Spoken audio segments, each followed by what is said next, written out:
你们可以称呼我愚者。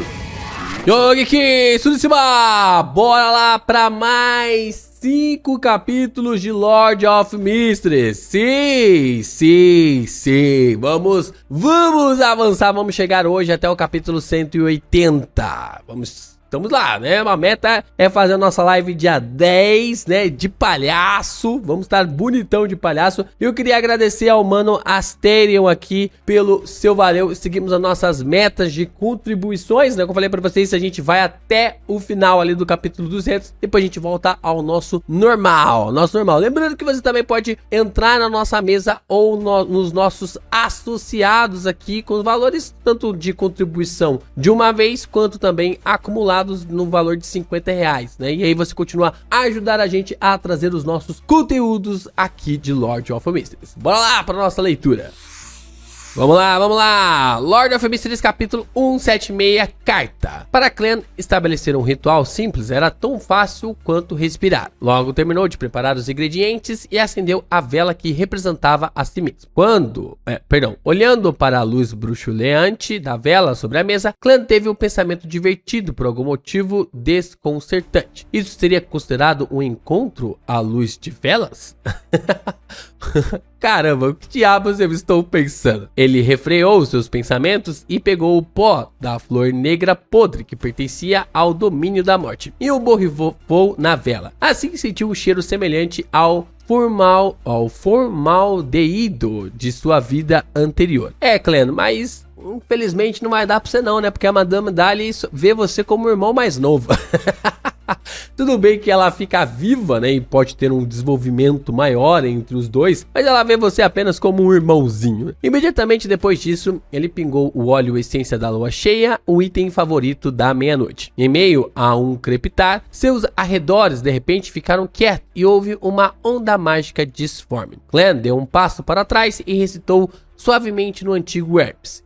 Então continuou em Hermes. Eu invoco em meu nome o espírito que vagueia pelo infundado, a criatura de dimensão superior que o humano ordena, o mensageiro que pertence a Dali Simone.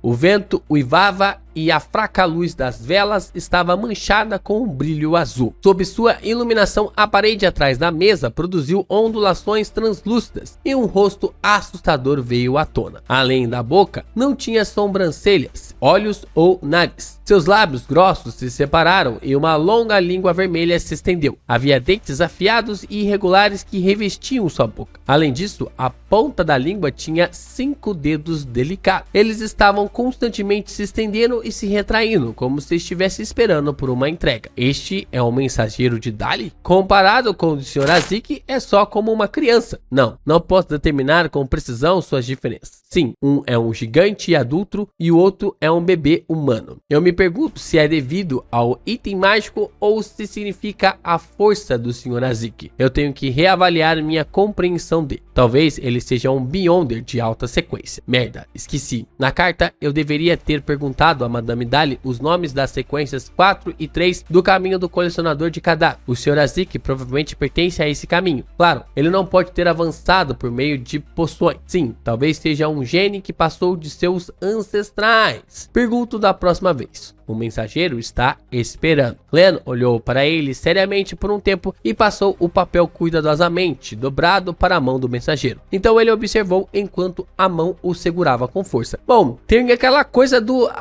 como que é o nome dele? Adamisaú, né? Que tem... Ele é meio monstro, né? Que ele também ali já tem uma conexão ali como meio monstro. E isso pode ser uma ligação meio diferente, né? De que filhos ali da morte podem já nascer.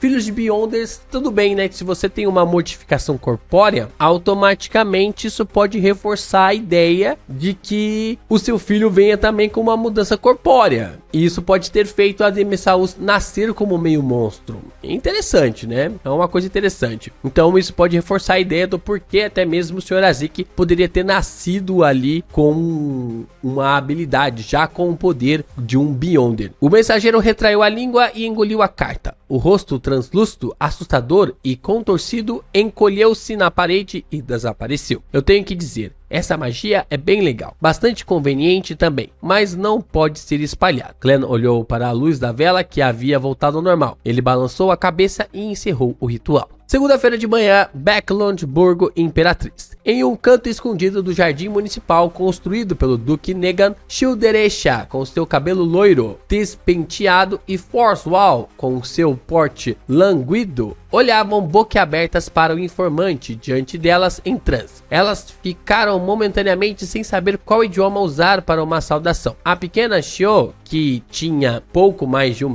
metros de altura, olhou para o Golden Retriever, que tinha a língua estendida e abanava o rabo. Ela alisou seu traje de aprendiz de cavaleiro e pesou suas palavras antes de dizer: "Você é o informante da senhorita Audrey? Oh, minha deusa, por que eu estou conversando com um cachorro tão a sério?"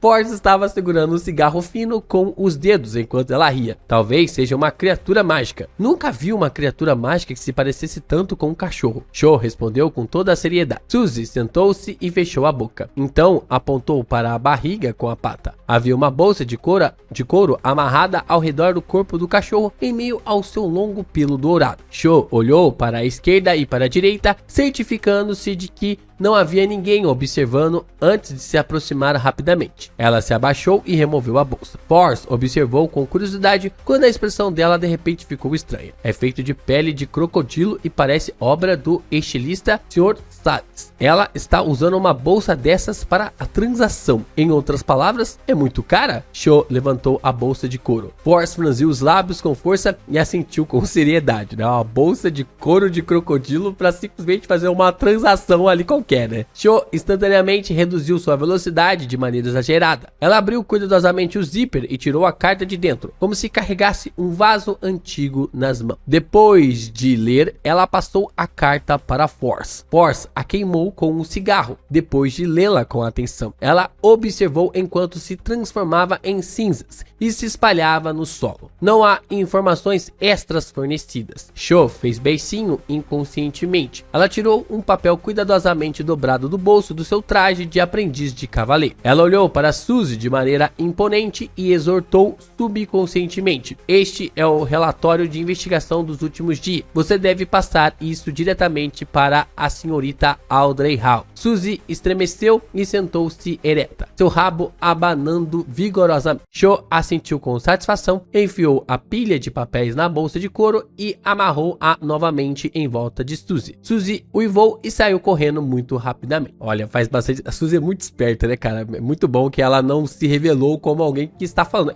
Provavelmente eu acho que uma hora ela vai falar.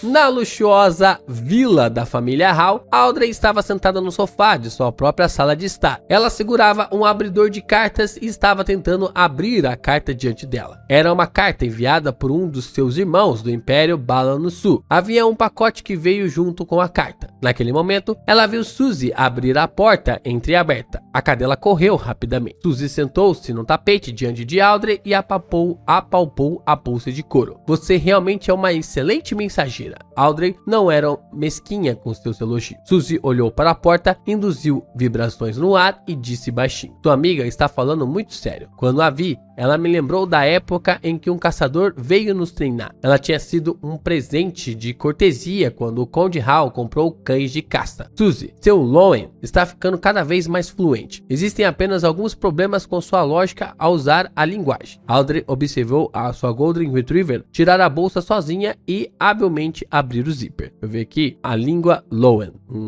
Ela deu uma olhada em Suzy e imediatamente entendeu. Ela se levantou e correu para trancar a porta. Não há resultados até agora, mas descobrimos que alguns vagabundos desapareceram no burgo no porto de Backlund. Porém, não podemos ter certeza de que foi Quilanos. Talvez os vagabundos simplesmente tenham mudado seus padrões de movimento repentinamente. Audrey folheou o relatório de investigação e se perguntou seriamente como deveria responder a Cho e Force. "Vou dizer a Cho que, desde que ela consiga rastrear o contra-almirante Furacão Quilangos, comprarei a fórmula da poção do xerife para ela. Não, isso não é amigável o suficiente. Isso a faria sentir um complexo de inferioridade. Sim, direi. Cho, preparei sua recompensa, contanto que você possa possa completar a tarefa, 450 libras serão suas. Fu, tanto quanto os principais ingredientes para a fórmula do telepata. Eu só encontrei o fluido espinhal do coelho Farsman. Ainda preciso da glândula pituitária da salamandra arco-íris. Glant, Show e Force ainda não a encontraram. Audrey, anime-se. Pelo menos você digeriu a poção espectador completamente.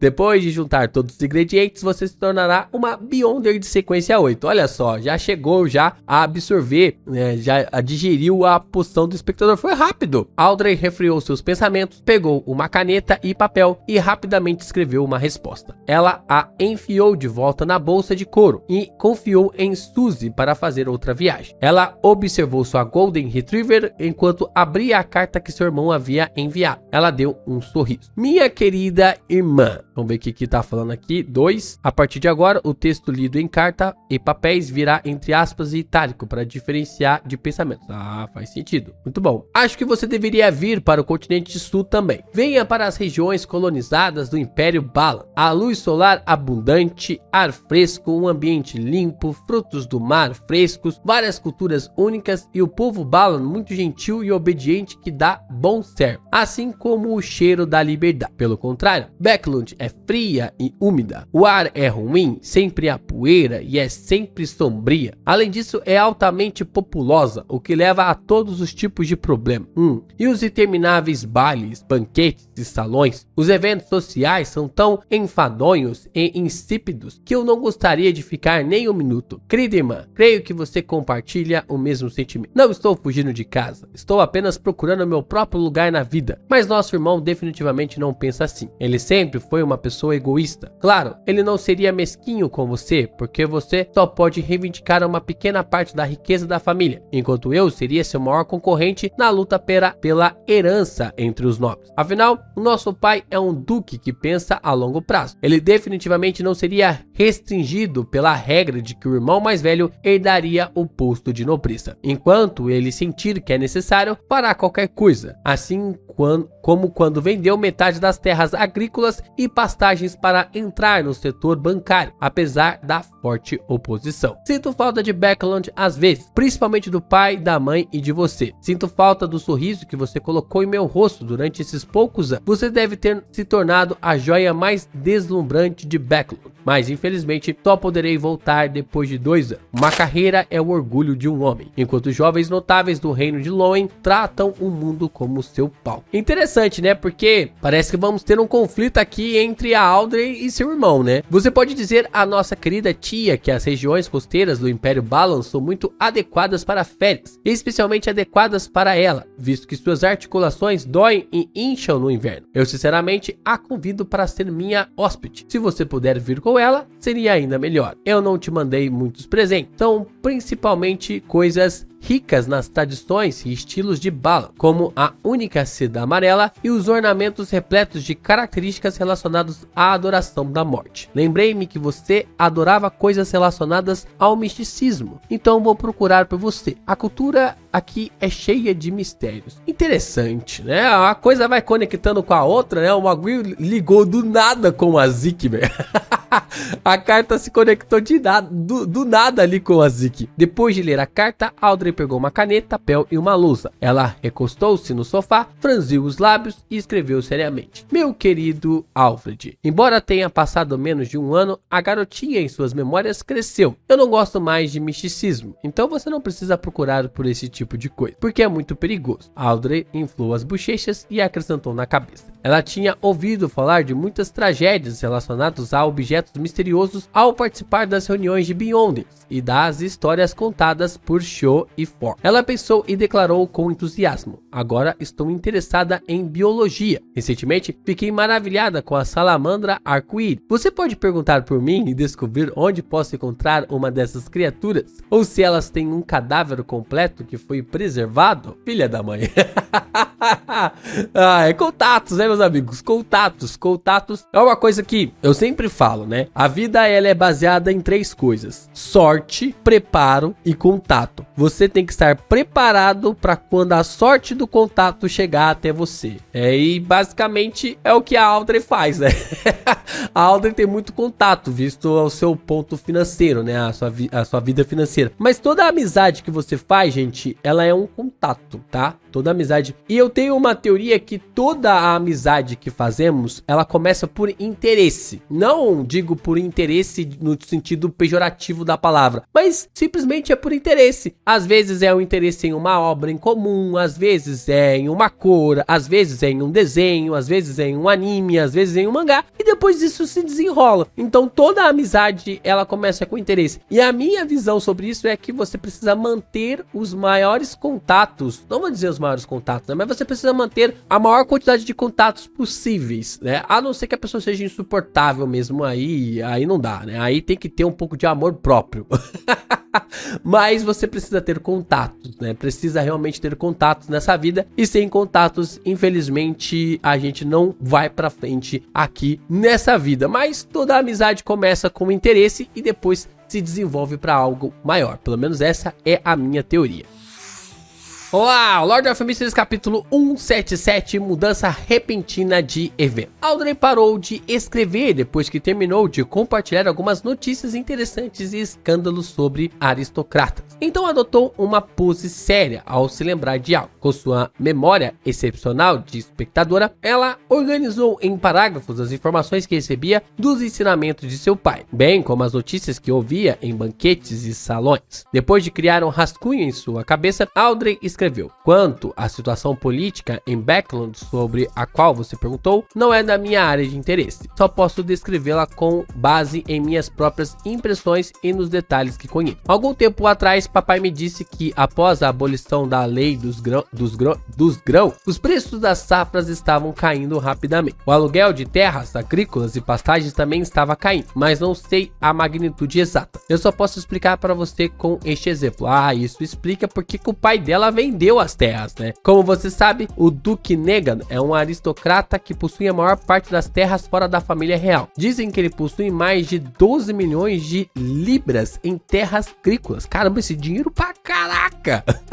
Pastagens e florestas. No ano passado, sua terra lhe rendeu um aluguel histórico de 1.300.000 libras. Mas este ano, a previsão é que seu aluguel seja apenas de 850.000 libras. Um total de 450 libras a menos. Isso é mais do que a totalidade dos bens a que eu tenho direito. Sem qualquer outra explicação minha, tenho certeza de que meu querido irmão entenderá o comportamento da maioria dos nobres antiquados. Eles se orgulham de serem proprietários de terras e sua renda vem principalmente do aluguel. Eles colocam uma grande ênfase em sua aparência e mantêm seu estilo de vida atual, mesmo que tivesse que contrair dívidas. Eles gastam dezenas de milhares de libras na manutenção de seus castelos a cada ano, muito mais milhares em roupas e joias, bem como em suas persistentes atividades de caça, banquetes sociais e ocasionais casamentos funerários, luxuosos, etc. Caramba, eu mal conheço o pai da Audrey e eu já achei ele um bom personagem. Ele pelo menos é alguém muito inteligente, né? Com a queda do aluguel, pelo que sei, boa parte dos nobres passou por dificuldades financeiras. Por causa disso, o Conde Wolf vendeu 84.000 ares de terra no campo e recebeu 29.000 libras em troca. O Visconde Conrad também vendeu sua coleção de arte no valor de 55.000 libras para uma galeria de arte nacional. Além de alguns nobres visionários que há muito mudaram seu foco para a indústria de aço, carvão, ferrovias, banco e borracha, o restante dos nobres foi severamente afetado pela lei dos grãos. Louvemos nosso querido Conde Hal.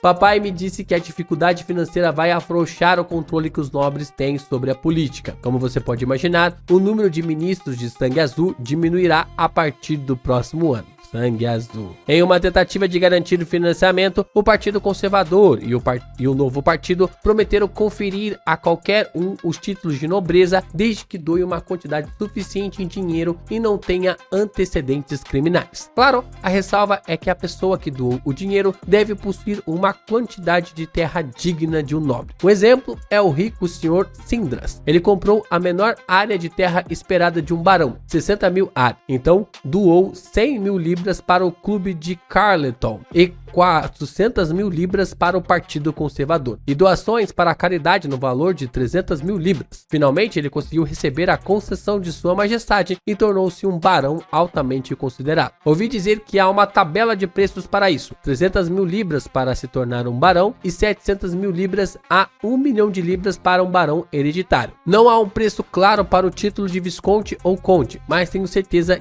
de que são suficientemente ridículos. Caramba, é dinheiro para dar com pau, hein? Este ano, muitos nobres que estão enfrentando dificuldades financeiras estão começando a considerar seriamente a possibilidade de casamentos com comerciantes ricos. Ah, já tá rolando ali a mistura da burguesia com os nobres, né? É o que a gente observa, porque na questão da burguesia, a diferença entre a burguesia e a nobreza é que a burguesia acabou crescendo através ali dos comerciantes ricos. Eles não eram influentes na sociedade, mas passaram a ser influentes, porque o mundo foi mudando, né? Quando teve a Revolução Industrial, antes mesmo da Revolução Industrial, né? A gente teve a Revolução Industrial e aí durante esse período houve essa troca, né? Porque pessoas que eram simples comerciantes passaram a ganhar muito poder financeiro, mas eles tinham muito poder financeiro, mas não tinham poder aristocrático, né? Na teoria, tipo assim, na teoria eles tinham poder financeiro, mas na prática as coisas não mudavam, porque a nobreza e a realeza é quem mandavam em tudo. Só que o que aconteceu? Já não tinham mais dinheiro para manter, para a classe nobre se manter ali com seus status de charretes incríveis, cavalos formidáveis, de pessoas que dirigiam, de empregadas e tudo mais. Eles tiveram que começar a casar ali os seus filhos com pessoas que eram comerciantes, foi aí que começou a ascender a burguesia, e logo a burguesia passou a meio que tipo assim, a domar o controle, e a classe nobre ficou para trás, né? Tanto a nobreza, e depois automaticamente a realeza quase foi deposta, né? No mundo inteiro, né? Hoje em dia, difícil você achar um lugar, na verdade não existe, né? Pelo menos que eu saiba, né? Não existe um rei que tenha o controle total sobre o seu país, né? Há ali reis, né? Como na Inglaterra, mas no caso tem o seu próprio parlamento, tal, e o rei é só alguém que pode descartar o parlamento, mas ele não tem poder para aprovar uma lei, né? Quem aprova uma lei é o próprio parlamento, que é um jogo ali de amarração, né? O rei governa o parlamento e o parlamento governa o rei, né? Tem essa questão ali também. Já houve 3 casamentos como este nos últimos 2 meses. Os presentes do noivado que as nobres mulheres receberam são algo a ser invejado. Além disso, os trabalhadores que protestaram contra a lei dos grãos experimentaram uma redução no custo de vida, mas a qualidade de suas vidas não melhorou. Em vez disso, parece ter piorado à medida que os fazendeiros falidos entraram na cidade e roubaram seus empregos, exigindo o salário mais baixo. Assim, os salários dos trabalhadores estão caindo rapidamente. Lembro-me do dia em que meu pai me perguntou quem eu achava que era o vencedor da lei dos grãos. Meu caro Alfred, você deve saber a resposta. Você definitivamente seria capaz de obter um título de barão hereditário por meio de seus próprios esforços. Olha, bom, temos aqui, alguém tá mexendo com a parada da morte, né? Talvez o Alfred seja alguém importante mais pra frente. Talvez, será que... Seria interessante, né? A história amarrar ali o Alfred com o Clan. Agora que o Clan tá, claro, né, no final do volume 1, agora que ele tá com as cordas soltas, né, arrebentadas dos falcões noturnos, seria interessante ele fazer uma amizade ali, né? Se o Clan for pra algum momento lá pras regiões do sul, fazer uma amizade com a irmã com o irmão ali da Audrey, né? Eu acho que seria algo interessante. Shoderesha e Forswall estavam voltando para o burgo do porto de Becklund depois de receberem a resposta de Audrey. Sho, com seus cabelos loiros bagunçados, olhava para a janela da carruagem. Seus olhos brilhavam como duas bolas de fogo em chamas. Ela murmurou o termo 450 libras para si mesma repetidamente, como se recitasse um encantamento. Sua força e coragem cresciam cada vez que ela repetia o termo. Darkholme não informou os status da investigação hoje. Vamos fazer uma viagem até a casa dele. Sho virou-se de repente para olhar para Force. Darkholme era o líder de uma quadrilha no burgo leste de Becklund e tinha o controle sobre muitos mendigos e ladrões. Mesmo parecendo muito amigável, com seu rosto gordinho, sempre adornado com um sorriso caloroso e amável, Sho sabia que ele era um canalha impiedoso. Certa vez, ele quebrou o braço de um ladrão de 13 anos porque o menino havia escondido seu lucro. A menos que fosse necessário, Sho não estava disposta a encontrar Darkholme, mas Darkholme era uma das poucas pessoas mais familiarizadas com os vagabundos da cidade. Force empurrou seu cabelo levemente encaracolado para trás da orelha. Desde que não atrase meu almoço, sem problemas. Talvez eu possa convidá-lo para um banquete depois dessa semana. Sho prometeu com complacência. Devo agradecer a Deus? Aqui ficou estranho, né? Porque talvez eu possa convidá-la, né? Eu acho que ela tá querendo chamar ali a Force para um banquete. E aí, devo agradecer a Deus? Force perguntou enquanto ela ria. Não é um convite ali para o Darkholme, né? Mas sim para a Force. Ao contrário de Sho, Force era uma crente moderada do deus do vapor e da maquinaria. Enquanto conversavam, as duas mulheres mudaram para outra carruagem pública e chegaram ao burgo leste de Becklund e à casa de Darkholme. Era uma casa geminada, localizada em um beco estreito. Havia plantas verdes penduradas nas paredes. O exterior parecia relativamente descuidado. Sho caminhou até a porta, ergueu a mão direita e bateu em um ritmo único. A porta destrancada se abriu com um rangido após suas batidas. A expressão aparentemente confusa de Sho imediatamente se tornou severa, como a de um leão cauteloso. Ela pegou uma baioneta que carregava consigo e abriu a porta com cuidado. Então, lentamente entrou. Force também parou de parecer indiferente, tendo pego uma adaga de origem desconhecida. Elas não sentiram nenhum cheiro peculiar, mas sua rica experiência lhes disse que algo estava errado. Um passo, 2 passos, 3 passos, Sho e Force entraram na casa de Darkholme. Então viram um membro pálido em uma lâmpada de gás, órgãos internos em uma mesa de centro, bem como tiras e tiras de carnes espalhadas no chão e penduradas no cabideiro. Eita! Pedaços de ossos foram arrancados e empilhados perto da porta. E entre os ossos havia uma cabeça. Seus olhos, sem foco aberto, não era outro senão Darkholme. Seu rosto gordinho ainda mantinha o sorriso amável, como se tudo estivesse normal. Além disso, não havia cheiro de sangue na casa. Como ex-médica clínico antes de se tornar uma autora de best-sellers e Beyonder de sequência 9, Force já viu muitas cenas de morte mais repugnantes do que isso. Ela deu um tapinha na tensa Shio, que estava à beira do vômito, enquanto examinava os arredores. Quilangos? Contra o almirante furacão Quilangos? Ele percebeu que Darkholme estava investigando os vagabundos desaparecidos e o rastreou até sua casa? Ou pode-se dizer que Darkholme o rastreou, mas acabou sendo pego? Sho lutou contra a vontade de vomitar e disse com uma expressão séria: ele certamente faz jus ao seu nome como um almirante pirata impiedoso e astuto. A estranheza aqui também se encaixa na descrição de seu histórico. Astuto. Force ficou subitamente alarmada quando deixou escapar. Ele poderia estar esperando por perto em uma emboscada contra o cérebro por trás das investigações? Sho congelou por um momento antes de responder embaraçada. Caramba, é embaraçada! Isso é muito provável. Ele era um sequência 6, abençoado pelo vento, um poderoso pirata com artefato místico, enquanto elas eram apenas 2 da sequência 9. Este era um confronto extremamente simples e fácil. Na casa em frente à casa de Darkholme, um homem com um queixo largo, único e olhos verdes escuros, na casa dos 30 estava parado perto da janela, observando friamente Sho e Force, abrindo a porta e entrando lentamente. Nossa. Ele não era outro, senão o contra-almirante Furacão Killan. A luva preta em sua mão esquerda estremeceu, como se estivesse viva. Uma camada de escamas de ouro opaco apareceu em sua superfície. Killangus revelou uma expressão cruel e alegre, enquanto seus olhos verdes escuros se tornavam ouro pálido e indiferentes. Caramba, eu acho que é aí que o nosso queridão Alger vai aparecer, porque ele tá em Backlund, né? No momento em que Force percebeu isso, ela arrastou Shaw para o outro lado e evitou a área do outro lado da porta principal. Ela então cerrou os dentes brancos perolados e tirou uma pulseira que estava escondida por suas mangas. Essa pulseira de prata tinha 3 pedras ásperas, verdes e escuras, que mostravam sinais de queimaduras e eram ásperas e irregulares. Force puxou uma das pedras e soltou um rosnado baixo no antigo Herb.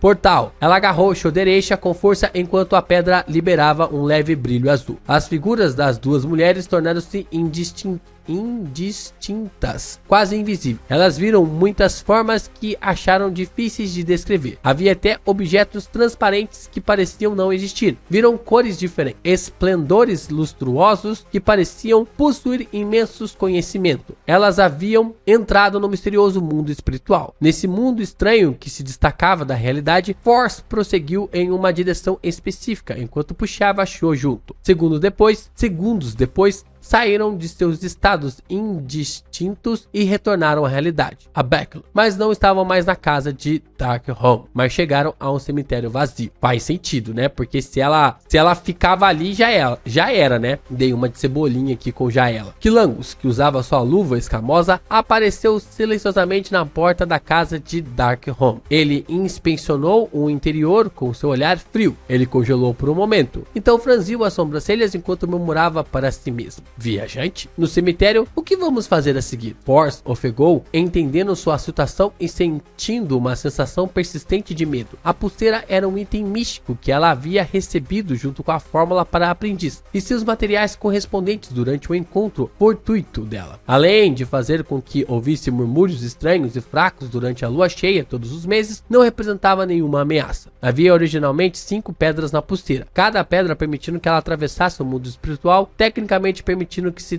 teletransportasse, mas agora apenas estavam 2 pedras. Shaw acalmou-se e assentiu solenemente. Primeiro, notifique a senhorita Audrey, depois chamamos a polícia.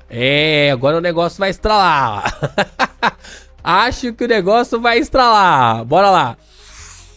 Lord of Mysteries capítulo 178. As ideias subsequentes. Chamar a polícia? Force Wall repetiu surpresa. Para Beyonders, apresentar um boletim de ocorrência parecia algo de outro mundo. Shaw andava de um lado para o outro enquanto puxava seu cabelo loiro áspero. A cena da morte de Darkholme é angustiante e assustadora. Contanto que a polícia não seja cega, definitivamente passaria um caso para os punidores mandatários, os falcões noturnos, a mente coletiva da maquinaria ou o departamento especial das forças armadas. Quando isso acontecer, podemos vazar mais informações e informá-los de que o assassino é Killan. Nesse ponto, toda a cidade estará perseguindo ele. Nosso objetivo é apenas procurar Killan, não capturá-lo. Com a ajuda de tantos Beyonders, as coisas se tornariam muito mais simples e seguras. Uma vez que Killangus entrasse em pânico e cometesse um erro, seria a nossa chance de reivindicar nossa recompensa. Estou me referindo à descoberta de seu paradeiro. Shaw riu secamente e olhou para a horrorizada Force. Você acha que a única maneira que conheço de lidar com os problemas é atacando-os de cabeça? A diferença entre nós e Killangus é tão vasta quanto a Baía de Desi. Force assentiu lentamente e disse: sua compreensão de si mesma é absolutamente correta. Você já fez muitas coisas de natureza semelhante. Portanto, as perdas que você sofreu são suficientes para você avançar para a sequência 8. Felizmente, você ainda é racional o suficiente sobre este assunto. Shaw balançou a cabeça para olhar sua baioneta. Ela pensou por um momento e disse: eu tenho que ser honesta. Eu claramente senti a aproximação da morte mais cedo. Killangus estava sem dúvida por perto. Essa era uma aura maligna o suficiente para nos destruir a qualquer momento. Isso desencadeou uma resposta instintiva em mim. Force usava sua pulseira de prata que tinha 2 pedras sobrando e pensou seriamente: concordo com sua ideia. Vamos informar a senhorita Audrey primeiro e apresentar o boletim de ocorrência depois. Sim, independentemente se foi Darkholme ou seus subordinados que encontraram os vestígios de quilangos, poderíamos continuar a investigar com essa abordagem e descobrir o alcance da atividade de quilango e a localização de sua residência. Shaw franziu suas finas sobrancelhas loiras e disse: mas quilangos definitivamente não permanecerá no mesmo lugar. Tô lembrando aqui que se o Darkholme foi aquele cara que a Shaw e a Force acabaram encontrando, eu acredito que seja a mesma pessoa, ele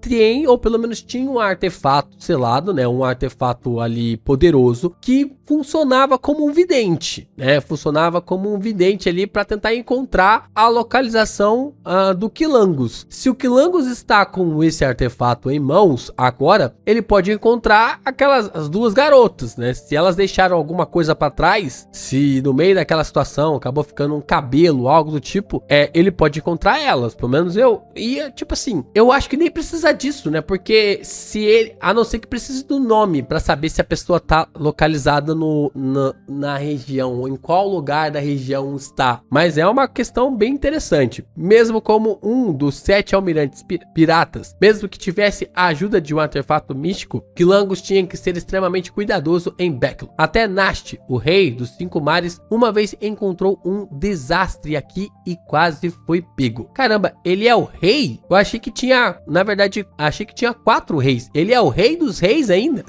Não, o que eu quis dizer foi supor ou confirmar o propósito da visita de Quilangos a Becklund com base nas pistas. Assim que soubemos o que ele está tentando fazer, não importa como ele se disfarce ou que truques use, ele será exposto a nós no final. Então, nossa missão estaria cumprida, explicou Force em detalhes. 2 anos de experiência em escrever romances me dizem que as coisas se tornariam simples assim que compreendêssemos o cerne da questão. Shaw olhou para sua melhor amiga em estado de choque. Ela não podia acreditar que a mulher tinha acabado de fazer uma declaração tão lógica. Eu sou diferente de você. Estou apenas com preguiça de pensar, enquanto você pensa com os seus músculos. Force franziu os lábios, inclinou a cabeça para o lado e sorriu. Me provocar não te deixa mais esperta. Shaw tentou alisar as poucas mechas loiras que estavam espetadas. Tudo bem, vamos para o Burgo Leste e contar à senhorita Audrey sobre isso. Force assentiu levemente e disse: então, qual é o nosso método de contato de emergência com a senhorita Audrey? Shaw ficou momentaneamente perdida. Ela olhou de longe para a lápide e disse: ela me disse que aquele cachorro de estimação dela que vimos antes caminha pelo menos 5 vezes por dia. Bem, a próxima caminhada deve ser depois do almoço. Em outras palavras, temos que ficar vagando suspeitosamente do lado de fora da luxuosa mansão do Conde Hall. O canto dos lábios de Force se contraiu. Shaw de repente olhou para o lado e revelou um sorriso obsequioso. Force, você prefere entrar de soslaio? Eu não acho que seria difícil para você. É nisso que você é boa. Um conde hereditário por séculos, um dos parlamentares mais influentes da Câmara dos Lords, o maior acionista do Banco Varvat, o 4º maior acionista do Banco Becklund, o consultor especial do Banco Real de Lowen, ou é do Bando Real de Lowen, o 3º maior acionista do bando de Sushet da República Indes, o 2º maior acionista do consórcio constante de carvão e aço, e assim por diante. Esses são os títulos do pai da senhorita Audrey. Shaw, use seu cérebro. Como poderia um homem como aquele não empregar nenhum Beyonder? Ele não teria nenhuma equipe preparada? Isso é diferente daqueles visconde e barões destituídos. Force respondeu exasperado: juro em nome de Deus, se eu entrasse sorrateiramente, seria descoberta e pega em 5 minutos. Caraca, eu não tinha parado para pensar até agora que a Audrey pode estar cercada de Beyonders, cara. Caraca, o pai dela é sinistra, velho. É sinistro. O velho nem apareceu direito e eu já considero ele como um dos melhores personagens. Shaw assentiu continuamente em concordância. Vamos esperar a Golden Retriever então. Com isso dito, ela liderou o caminho. Depois de dar alguns passos à frente, falou de costas para Force. Bem, eu vou compensar suas perdas e danos no futuro. Estou me referindo à pedra. É claro. Ao ouvir isso, o canto dos lábios de Force se ergueu e ela disse: eu estava me salvando. E Shaw, você está indo para o lado errado. Deus, se você fosse uma aprendiz e acabasse se tornando uma viajante no futuro, seria um desastre. A Shaw parece o Zoro, né?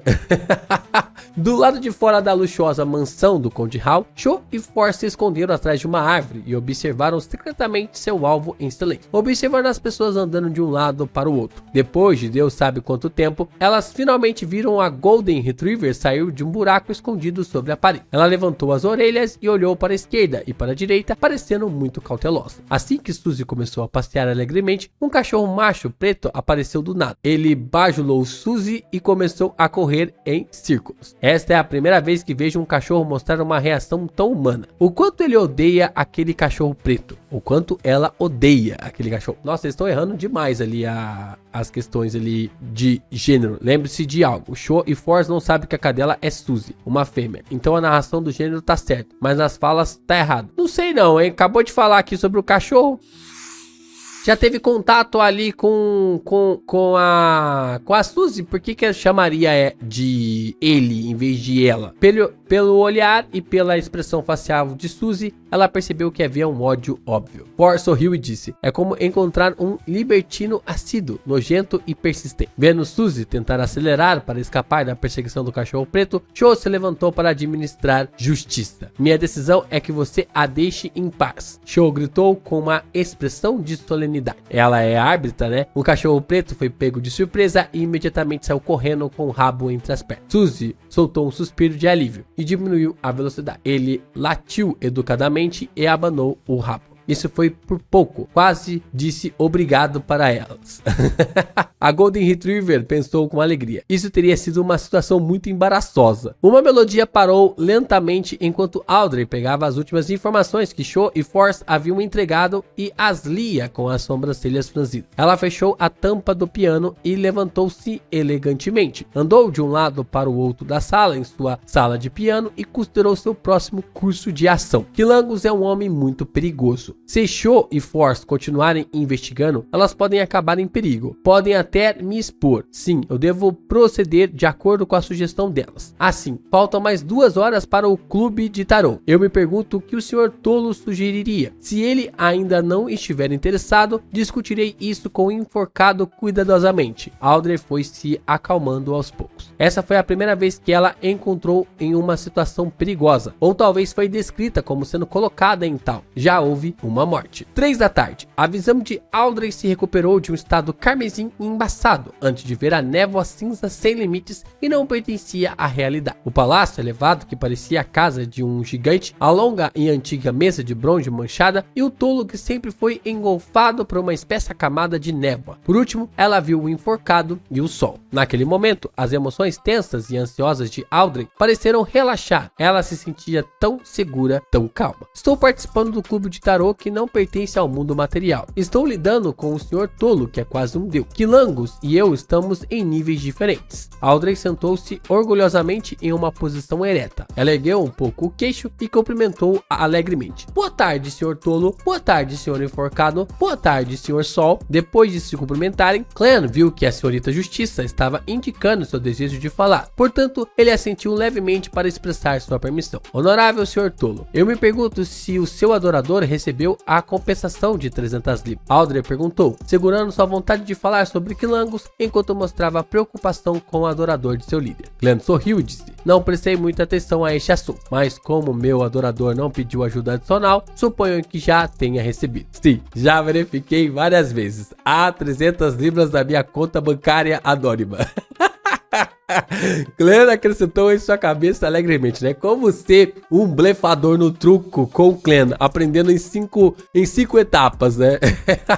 Isso é ótimo. Audrey relaxou e olhou para ela. Senhor... Oxi, peraí. Olhou... Nossa, o gênero tá tudo trocado, né? Nesse capítulo. Olhou para ele, né? Senhor Enforcado, houve progresso em relação a Quilangos? Alger de repente sentou-se ereto. Ele não conseguiu esconder sua empolgação ao perguntar onde ele está. Infelizmente, ele percebeu nossas investigações logo depois que descobrimos seus rastros. Ele matou um dos funcionários envolvidos. Audrey repetiu os destaques da história de Cho e Force e explicou seu plano de acompanhamento em detalhes. Alger assentiu levemente e disse, vou prestar muita atenção. Então, ele se virou para um lado e olhou para o assento de honra na longa mesa de bronze. Sobre o olhar vago do sol, Derek, que ouvia, mas não entendia nada, Alger disse, honorável Sr. Tolo, se eu descobrisse a verdadeira intenção de Quilangos e o item mágico e muito importante que ele pretende obter, por favor, permita-me recitar seu nome e informá-lo através do ritual. Ele não repetiu seu pedido para o adorador do tolo lhe prestasse assistência. Como trouxe isto antes e o tolo deu sua resposta, não havia necessidade de insistir no assunto, caso contrário poderia provocar o deus. Assim, deixou claro que sua intenção era apenas relatar suas descobertas. Se a tentação final fosse suficiente, ele acreditava que o adorador do Sr. Tolo definitivamente apareceria. Isso funciona? Audrey arregalou os olhos. Eu deveria ter pedido o direito de relatar também. Talvez eu consiga obter a orientação do Sr. Tolo ocasionalmente. Ela pensou com pesar. Sob o olhar de todos, Clan recostou-se na cadeira e assentiu levemente. Ele respondeu lentamente. Você pode. Cara,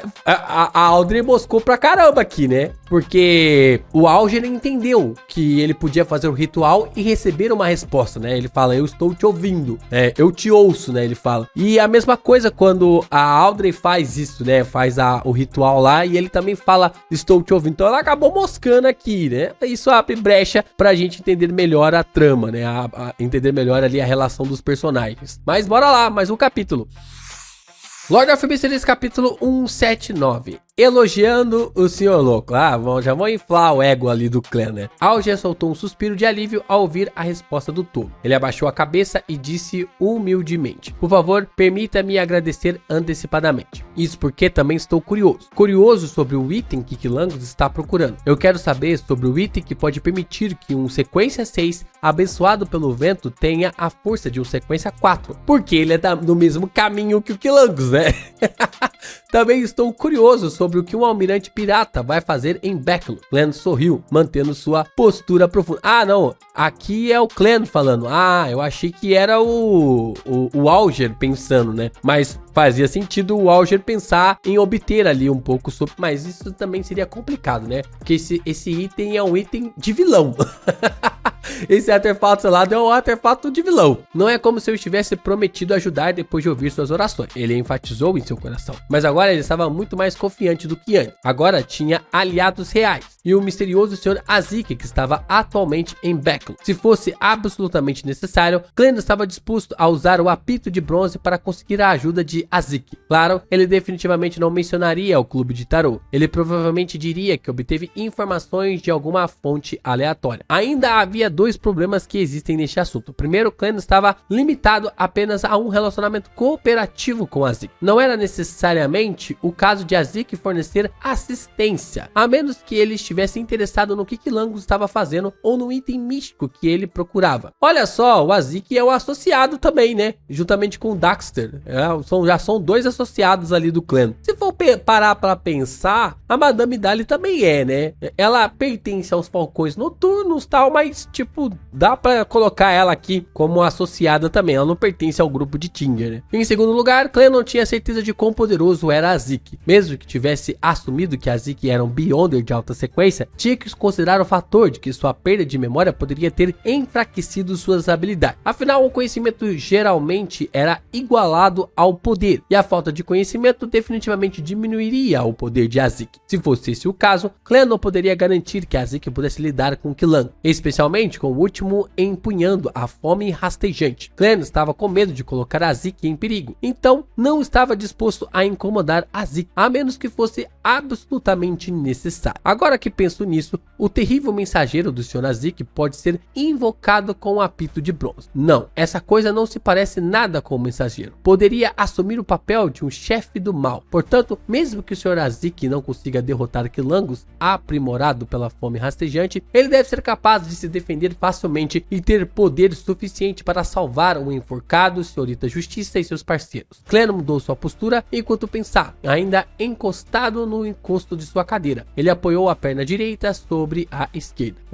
O enforcado Alger olhou para o tolo e falou mais uma vez. Estou prestes a receber um lote de páginas do diário do Imperador Roseli. Acredito que posso apresentá-los a você na próxima reunião ou na reunião seguinte. De acordo com o arranjo da Igreja do Senhor das Tempestades, Porto Pritz estava sob a jurisdição da Diocese de Becklon. Assim, Alger poderia entrar na capital e esperar que o contra-almirante Furacão Quilangos se mostrasse sobre o pretexto de relatar sua viagem anterior. Becklon Becklund tinha sido a sede da Igreja do Senhor das Tempestades até o final da última época, tendo mudado seu altar sagrado para a Ilha Paso, somente após o estabelecimento do Reino Lowen. Independentemente disso, os status da Igreja do Senhor das Tempestades em Becklund perdia apenas para a sede das 7 grandes igrejas. Ninguém poderia imaginar a quantidade de informações que a Igreja do Senhor das Tempestades continha. Nessas circunstâncias, Alger estava confiante de que seria capaz de coletar páginas do Diário do Imperador Roselli em nome da pesquisa. Afinal, elas eram indecifráveis no momento. Glenn permitiu que a alegria colorisse seu tom, enquanto dizia com um aceno gentil: muito bom. O que ele realmente estava sentindo agora era uma mistura de alegria e preocupação. Ele estava feliz por poder ver várias páginas do Diário do Imperador Roselli em breve. Elas poderiam conter muitas informações úteis, mas ele também estava preocupado com o que teria que dar em troca ao enforcado. Afinal, ninguém sabia se o enforcado estaria interessado no conteúdo do diário ou se o conteúdo era valioso o suficiente. Mesmo um vidente é incapaz de determinar isso de antemão. Devo realmente deixar o meu adorador ajudá-lo? Glenn deu um suspiro silencioso. Audrey Hall falou apressadamente quando viu a conversa entre o enforcado e o tolo terminar. Honorável Sr. Tolo, posso recitar seu nome e informá-lo usando um ritual caso receba alguma informação útil e oportuna? Oportuna? Olha, a escolha de palavras da senhorita Justiça é tão refinada. Comparado a ela, você é muito vulgar, enforcado. Claire assentiu levemente, dizendo além da névoa: você pode. Ótima. Audrey secretamente cerrou os punhos. Ao mesmo tempo, Glenn virou-se para olhar para o sol. Derek Berg, que ouvia silenciosamente suas conversas. Ele falou. Seu tom era pacífico. O mesmo vale para você também. Sim, senhor tolo. Derek abaixou a cabeça. O majestoso palácio ficou em silêncio por alguns segundos antes de Audrey falar. Preciso da glândula pituitária completa de uma salamandra arco-íris, um dos principais ingredientes da poção telepata. O enforcado Alger assentiu levemente, como se estivesse pensando. Eu não tenho. Para ser sincero, só vi essa criatura em livros didáticos. O sol, Derek, ouviu o termo traduzido automaticamente para ele como fantasma Netherdrake. Que tipo de livro discutiria uma criatura sobrenatural? Que inveja! Só consigo obter informações como essa em uma reunião de Beyonders, de boca em boca ou por meio de um pedaço de papel amassado. Não existe um sistema e minha busca por crescimento carece de organização. Encontrei uma maneira de trocar pelo livro do sol no futuro. Ah, ele estava interessado na fórmula da poção Bardo. Audrey pensou, um pouco invejosa. Naquele momento, Alger olhou para o tolo. Então, retraiu seu olhar. Ele então olhou à frente e disse em pensamento: talvez eu encontre uma maneira de obter a glândula pituitária completa da salamandra arco-íris. Sem pensar que Audrey falasse, ele acrescentou, na verdade sem pensar, né? Sem esperar que Audrey falasse, ele acrescentou: mas sobre a premissa que Quilangos foi encontrado, quando chegar a hora, a glândula pituitária completa da salamandra arco-íris seria equivalente à compensação extra que devo a você. Senhorita Justiça, você pode não saber, mas essas criaturas estão quase extintas e só podemos encontrar vestígios delas em ilhas primitivas no Mar da Névoa, no Mar Berserker ou no Mar Sônia. Muitas pessoas não têm as coordenadas para essas ilhas. Se você estiver interessada, podemos fazer um acordo, pois sou um dos poucos que sabe como chegar lá. Caramba, e como é que os alquimistas da psicologia têm acesso a essas ilhas então? Eles têm algum contato com a Igreja do Senhor das Tempestades? Ah, pois sou um dos poucos que sabe como... caramba, e faz bastante sentido, né?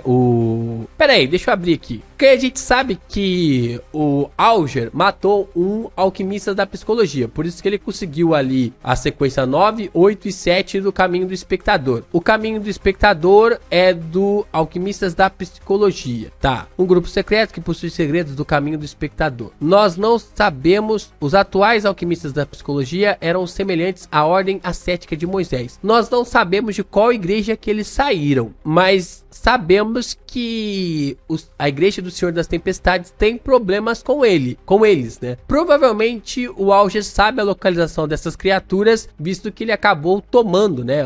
O Alger Wilson matou um dos seus membros, mas antes ele tirou as informações envolvendo as sequências 9, 8 e 7, provavelmente suas poções também. Não só as poções, né? Também tirou ali as informações de onde tá as salamandras, né? Interessante.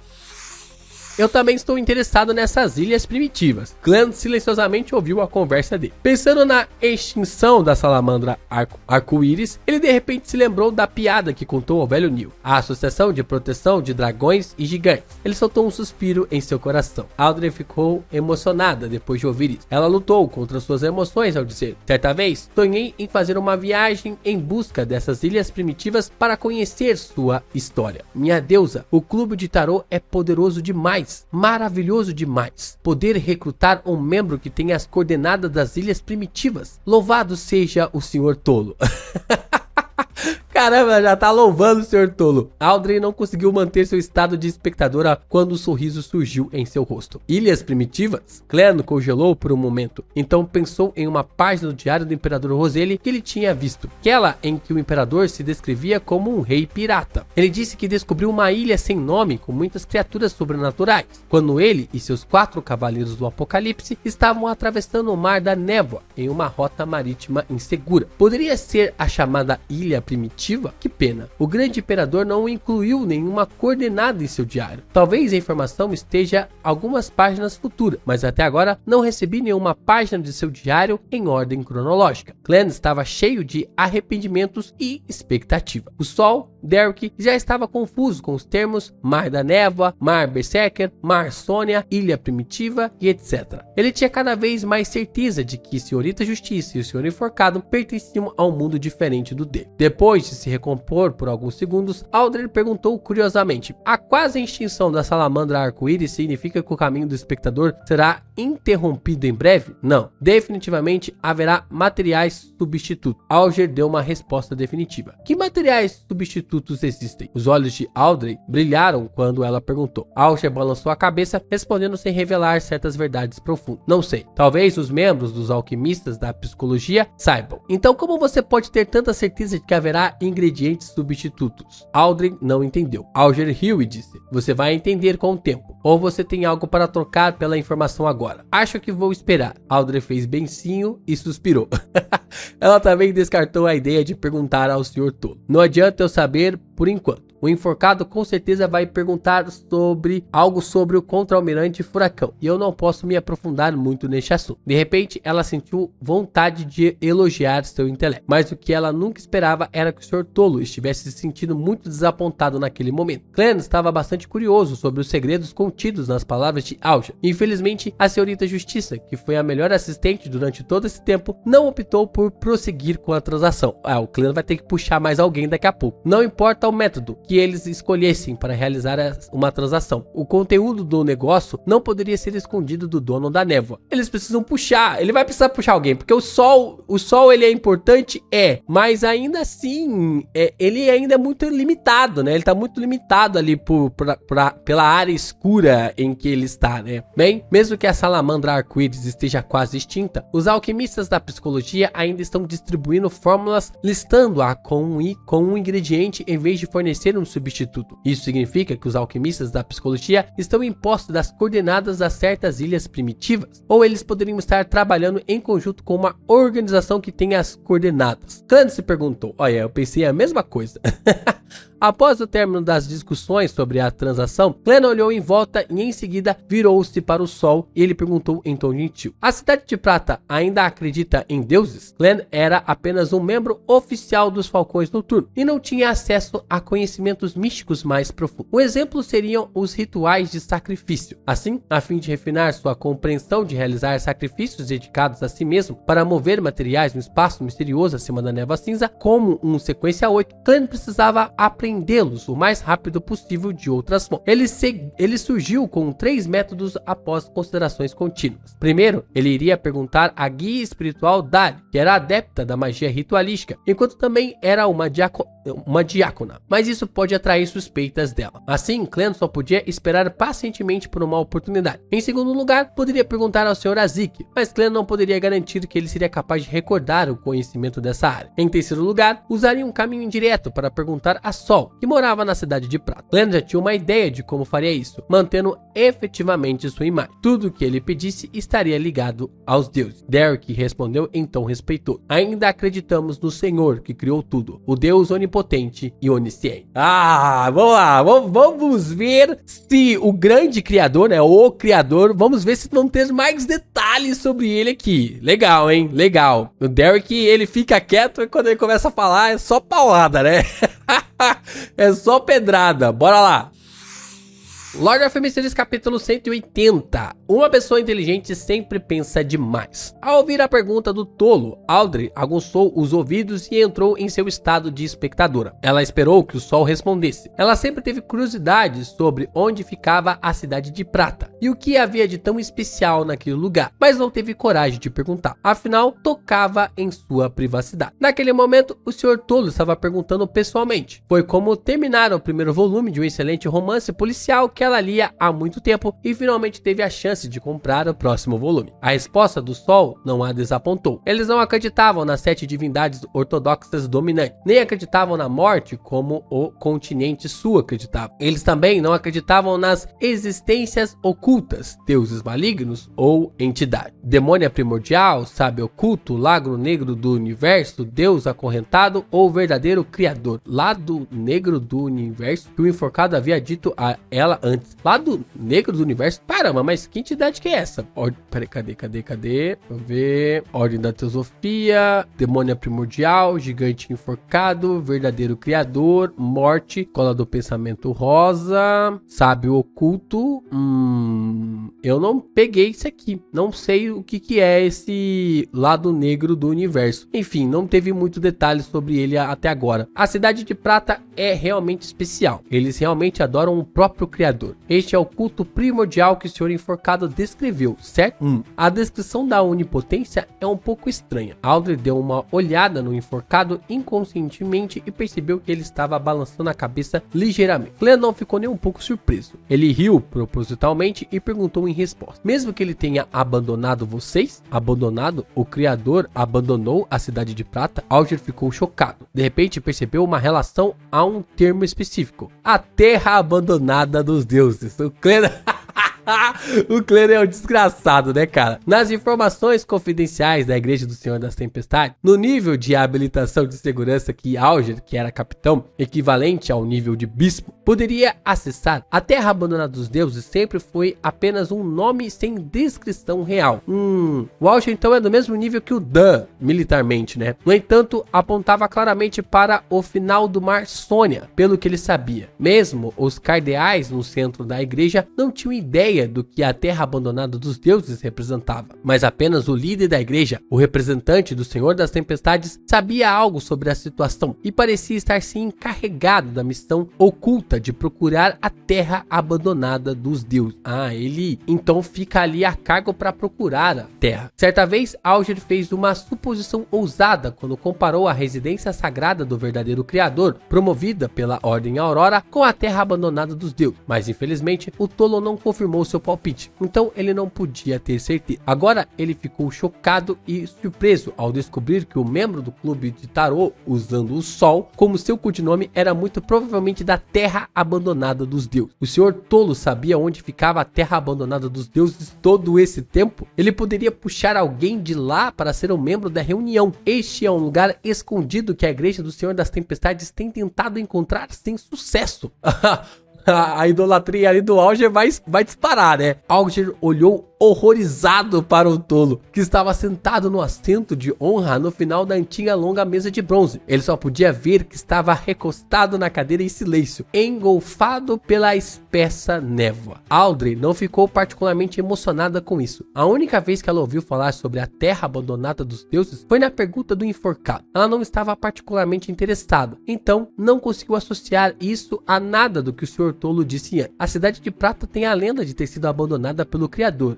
O Sr. Enforcado parece estar profundamente afetado. Do que ele está espantado e com medo? Audrey a sentiu confusa enquanto se lembrava dos detalhes do momento. Sim, acreditamos que no final recuperaremos o favor do Senhor. Talvez seja no dia em que o sol nascer novamente, respondeu Derek Berg, em um tom sério. Já fomos governados pela família real dos gigantes e adoramos o rei gigante Aurmir. Mais tarde fomos salvos pelo Senhor e nunca mais trairemos o Senhor. Governado pela família real dos gigantes, realmente é antigo, mas não parece corresponder. Alger, que havia adivinhado algo, de repente se lembrou da descrição sobre a segunda época no capítulo oculto do livro das tempestades. A segunda época também era conhecida como a Era das Trevas da humanidade. Na época, o céu, o oceano e a terra, governados por dragões, gigantes, elfos, mutantes, diabos, fênix, lobos demoníacos e espíritos mortos, mas no final, o Senhor das Tempestades, o Eterno Sol Ardente e o Deus do Conhecimento e da Sabedoria levaram a humanidade a derrotar as criaturas sobrenaturais e deram início à terceira época, a Era Gloriosa, que mais tarde ficou conhecida como Cataclismo. O rei gigante Aurmir, Len repetiu o nome em silêncio. Em várias lendas e mitos, era uma grande existência a par das divindades. Mesmo agora, ainda havia alguns lugares que o adoravam. Mesmo o vinho de uva mais famoso e caro da República Índice recebeu o nome de Aurmir. Diz-se que o rei gigante gostava particularmente de vinho de uva, que era como sangue. Considerando o fato de que a igreja do Deus do Combate está no controle de todo o caminho do guerreiro, que já pertenceu aos gigantes, posso supor que Aurmir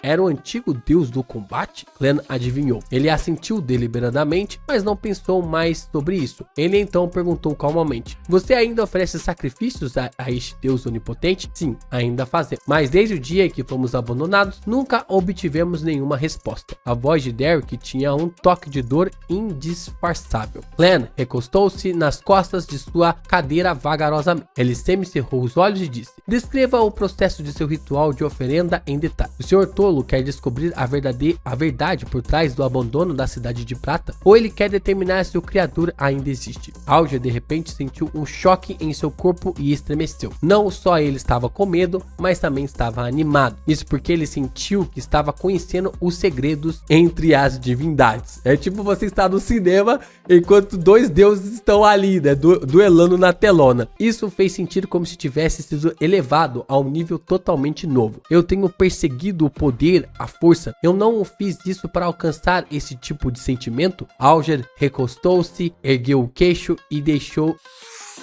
e se deixou levar por seus pensamentos. O estado mental do senhor enforcado não parece ser normal. Audrey olhou para ele com pena. Ela finalmente entendeu que poderia haver algum tipo de segredo chocante por trás da comunicação entre o senhor Tolo e o Sol, o que levou à perda de compostura do enforcado. Depois que a comissão dos quilangos terminar, pagarei o preço para obter informações sobre o que o senhor enforcado soube hoje. Será que ele estaria disposto a... Audrey pensou em antecipação, mas ainda estava um pouco preocupado. Derek não percebeu o peso que pairava sobre sua resposta ao responder com franqueza. Construímos altares opulentos, cobertos com o símbolo do Senhor. Cada vez que recebemos uma grande colheita de grama de face negra, realizamos um ritual de sacrifício. Usamos os monstros que capturamos nas profundezas da escuridão para usar como oferendas de sacrifício. Depois de recitarmos o título honroso de Deus e as orações necessárias, dançamos para ele e então matamos os monstros para deixar sua espiritualidade e sangue contaminado tingir todo o altar. Se não pegarmos nenhum monstro, usamos um pecador no andar mais baixo da prisão da Cidade de Prata. Então, nós transformamos o primeiro lote de grama da face negra em comida e servimos diante do Senhor. No final, cantamos louvores em uníssono e encerramos o ritual. Como estava planejando oferecer um sacrifício a mim mesmo, não sou exigente quanto ao tempo, e o altar pode ser o mais simples possível. A parte mais importante seria abrir um canal com a ajuda da espiritualidade dos monstros ou do sangue contendo os poderes do Beyonder para completar a oferenda de sacrifício. Claro, isso ainda está sob a premissa de que alguém receberá uma resposta. Que extravagante! Glenn usou seu conhecimento de misticismo para analisar cada passo do ritual do sacrifício da Cidade de Prata antes de finalmente dizer quais são as ações correspondentes, em que língua você as recita. Derek também estava ansioso por isso, para obter dicas do Sr. Tolo sobre como se livrar da maldição. Então se lembrou-se cuidadosamente e respondeu: usamos Jotun, que também é a nossa linguagem comum. As orações correspondentes são: seus crentes dedicados oram por sua atenção. Oramos para que você aceite suas suas ofertas. Rezamos para que você abra os portões do seu reino. Clan ouviu em silêncio e intencionalmente deixou a névoa envolvente girar lentamente ao seu redor. Ele balançou a cabeça como se pensativo e permaneceu em silêncio, como se estivesse pensativo, né? E permaneceu em silêncio. Quanto ao que ele aprendeu com isso, obviamente não iria compartilhar. Alger achou isso muito normal, como os segredos de uma divindade poderiam ser revelados diretamente ao mortal. Derrick também fortaleceu sua determinação de crescer rapidamente no poder, para que pudesse obter algo que pudesse atrair o interesse do Sr. Tolo em troca de sua orientação. Depois de mais algumas comunicações, Clan encerrou a reunião. Ele observou as figuras de Justiça, Enforcado e Sol desaparecerem diante dele. Ele olhou para baixo e viu a névoa cinza sem limites e as estrelas vermelhas que pareciam eternamente imutáveis. No entanto, depois de avançar para a sequência 8, percebeu que poderia conectar ainda mais estrelas. Em outras palavras, poderia atrair mais membros, pelo menos 2. Clan assentiu indiscernivelmente. Ele não estava com pressa para adicionar novos membros. Planejava agir como antes. Primeiro, esperaria e observaria. Se Justiça e o Enforcado tivessem algumas recomendações, poderia avaliá-la primeiro. O que vi nas últimas vezes foi quando o Sol estava rezando. Havia uma bola de cristal transparente diante dele, mas desde que o puxei para o mundo acima da névoa cinza, aquela bola de cristal nunca mais apareceu. O pré-requisito necessário para atrair as pessoas através da conexão da estrela carmesim tem algo a ver por ter um item especial ao seu redor, ou cada estrela carmesim corresponde a um item na realidade que, quando conectado com sucesso, conectaria ao mundo acima da névoa cinza. Eu me pergunto se a senhorita Justiça e o senhor Enforcado eram os mesmos. Vamos supor que sejam esse o caso. Nesse caso, se as pessoas sem este item especial recitassem o Tolo que não pertence a essa era, o misterioso governante acima da névoa cinzenta, o rei do amarelo e do preto que traz boa sorte, e permitissem me ouvir suas orações, eu seria capaz de trazê-los? Posso tentar no futuro. Clan não ficou mais. Envolveu-se na espiritualidade e estimulou uma descida, deixando para trás o palácio elevado, a mesa antiga e as 22 cadeiras de espaldar alto que se assentavam imutavelmente sobre a névoa cinzenta. Ele dominou o poder transbordante da poção do palhaço e eliminou os efeitos negativos correspondentes. Portanto, queria tentar o ritual para invocar a si mesmo. Eu me pergunto o que vou conjurar dessa vez. Clan pensou em antecipação e medo enquanto caía em meio aos delírios loucos.